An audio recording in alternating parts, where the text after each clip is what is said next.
This video cannot promoting any kind of black magic. This video only for information purpose.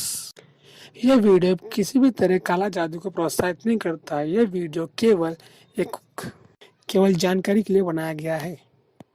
एक पुरानी कहावत है कि चौराहे पर पड़े नींबू मिर्ची के गुच्छे पर भूल से भी पाँव नहीं रखना चाहिए। जाने किसने कौन सी बुरी बला इसमें बांध कर वहां छोड़ी हो। आपका पैर पड़ने से वो बुरी बला आपके शरीर में दाखिल हो सकती है। मैं सूरज हाजिर एक और नई वीडियो के साथ तो दोस्तों, आज की कहानी शुरू करने से पहले एक बात बोलना चाहूँगा। क्या यार तुम लोग कहानी पूरी सुनते नहीं हो? तो कहानी पूरी सुन लिया करो यार, लाइक ज़रूर कर दिया करो यार। हाथ दर्द नहीं होता, फ्री में लाइक कर दिया करो। और वीडियो अगर पूरी सुनने अच्छे लगे तो सब्सक्राइब भी कर दिया करो हमारे चैनल को। चलिए शुरू करते हैं आज की अपनी कहानी। यह वाक़या है सन 2005 की दिल्ली के रहने वाले एक शहर में। 4 दोस्त अपने हाइकिंग करके अपने घर आ रहे थे। ओके बाय, फोन कर लेना एटलीस्ट घर पहुंच के। श्योर।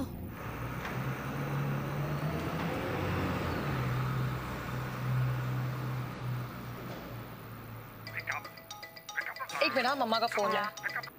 हेलो। हाँ मम्मा। सलोनी संभल के यार। अच्छा मम्मा, मैं आपको कॉल करती हूँ। Okay bye. क्या हुआ? ये नींबू मिर्ची तूने इसके ऊपर पैर रख दिया। क्या? यानी किसने अपना अवतारण वगैरह कराया होगा? हेलो, क्या क्या क्या क्या क्या बोल रही है तू? तुझे पता है बहुत सारे लोग अपनी बलाएं और ये बुरी आत्माएं ना इस नींबू मिर्ची में फेंक के रास्ते पे फेंक देते हैं, और तूने इस पे पैर रख दिया। कहते हैं कि जो उस पे पैर रख देना वो सारी आत्माएं उसके पीछे बढ़ जाती हैं। अच्छा। ओ। ठीक है ना? चल। ये ओके? मजाक लग रहा है इसमें। Are you serious? तुम दोनों पागल हो। और रही बात इस नींबू मिर्ची की, तो इसकी तो सलोनी, चले आप घर, लेट हो रहा है, मेरी मॉम चिल्लाए। सलोनी इस नींबू मिर्ची के गुच्छे को लात मार के साइड करती है और घर की तरफ तीनों निकल पड़ते हैं। एक जगह पे तीनों अपने अपने रास्ते पे जाने लगते हैं। तभी अचानक सलोनी को पीछे एक परछाई दिखती है। वो पलट के देखती है, उसे कोई नहीं दिखता। उसके बाद वो वापस आगे चलने लगती है। तब उसे ऐसा होता है पीछे कोई है, और जब पलटती है तो एकदम भयानक सी बुढ़िया सामने खड़ी रहती है। सेंटर का गिर जाए, चिल्लाती है, और आँख खोलती है तो देखती है वो चुड़ैल गायब हो चुकी है। वो घर पे आती है और अपनी माँ को पूरी सच्चाई बताती है।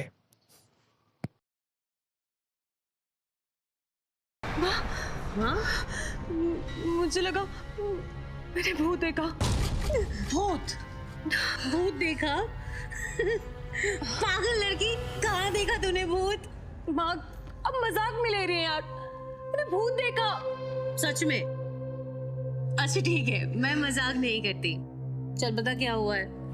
माँ, वो सामने वाले लेन से जब मैं आ रही थी ना, मैंने वहां पे एक बुढ़िया देखी। हाँ, वो बहुत डरावनी थी और अचानक से गायब हो गई। माँ, मैं ये भूत वूत मैं बिलीव नहीं करती हूँ, लेकिन मैं बहुत डर गई थी माँ। बेटा कुछ नहीं है, तू थक गई है इसलिए ना तुझे ये सब ख्याल आ रहे हैं। और आई एम श्योर तूने आते वक्त कोई डरावनी मूवी देखी होगी ना? माँ बिल्कुल सही कह रहे हो, मुझे ना ये हॉरर मूवीज देखनी बंद करनी होगी। बिल्कुल बंद करनी है तुम्हें। अब जाओ फटाफट से फ्रेश हो जाओ, मैं खाना लगा रही हूँ। सलोनी अपने कमरे में आती है और फ्रेश होके आती है, और जब वो खाना खाने बैठती है तो मच्छी कड़ी खाने ऐसे ही बैठती है वो। और जैसे ही पहला निवाला मुंह में डालती है, अचानक वो भागती है किचन की तरफ और बेसिन में उल्टी करती है, खून की उल्टी करने लगती है। तब उसकी माँ आके बोलती है, सलोनी क्या हुआ? तभी अचानक सलोनी माँ गला दबाने लगती है और बोलती है, तू मुझे मच्छी खिलाएगी? मैं तेरा बस करना चाहती थी तू। और गला दबाने लगते हैं। तब उसके पापा आके सलोनी चिल्लाते हैं जोर से, सॉरी बोलो। और तभी अचानक सलोनी होश में आ जाती है।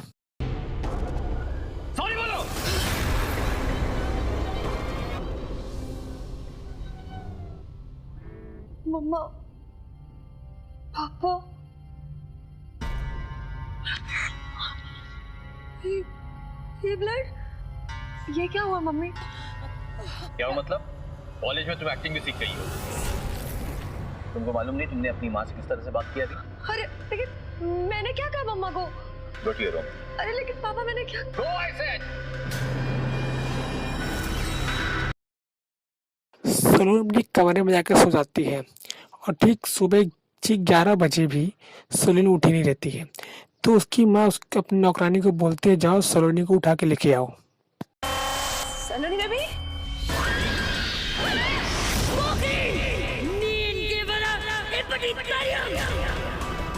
चली जाओ यहाँ से। मारने की कोशिश कर रही थी दीदी। क्या बकवास कर रही है तू? मैं इधर काम नहीं करूंगी। अरे रुक जा। उसके बाद सलोनी की माँ जाके कमरे में दिखती है तो सलोनी आराम से सोई रहती है और अचानक सलोनी उठ के अपनी माँ गला दबाने लगती है और उसकी माँ किसी तरह घर से बाहर आ जाती है। उसके बाद सलोनी के पिताजी शाम घर में आते हैं तो उसकी माँ रोती रहती है। तो बोलती क्या हुआ? तो सलोनी की माँ बताती है कि मेरे को लग रहा है हमारे सलोनी पे कोई भूत आ गया है। उसके यहाँ मजाक में उड़ाते हैं, बोलते चलो सलोनी कमरे में उसको लेकर जाते हैं। तुमको मालूम है तुम्हारी माँ क्या बोलती है? तुम्हारी माँ ये कह रही है कि तुम पे भूत आ गया है। सलोनी, सलोनी पापा भी हमला कर देती है तो किसी तरह सलोनी के पापा घर से बाहर आ जाते हैं। उसके बाद सलोनी के पापा एक बहुत बड़े बाबा को बुलाते हैं। बाबा तंत्र विद्या करके पता करते हैं और उसके कमरे को एक तंत्र विद्या धागे से बांध कर रख देते हैं। ये वही है जिसे हमने उस हवेली से निकाला था। उस बुरी बला को नींबू मिर्ची में बांध कर हमने बाहर निकाला था। ये वही है। ये कैसे हो सकता है पंडित जी? वो बुढ़िया जिसने उस हवेली को शापित कर रखा था, उस हवेली को तोड़कर तुम्हें होटल बनाना था ना, इसीलिए हमने उसे वहां से बाहर निकाला था। ये वही आत्मा है, वो तुमसे बदला लेना चाहती। कौन सी हवेली? कौन सी आत्मा? और वो सलोनी से क्या चाहती है? ये तो तुम्हें राघव बताएंगे। राघव, क्या किया उस नींबू मिर्ची का? ये सब मेरी गलती है पंडित जी। आपने उसे किसी सुनसान चौराहे पे फेंकने के लिए कहा था, लेकिन मैंने उसको घर के बाहर फेंक दी। हो सकता है कि सलोनी हो सकता है नहीं, ऐसा ही हुआ होगा राघव। आत्मा के सलोनी के शरीर में प्रवेश करने का और कोई दूसरा तरीका नहीं है। अगर तुम्हें एक बार समझाया गया था तो वैसा ही करना चाहिए था। तुम्हारी गलती की वजह से अब सलोनी भुगत रही है।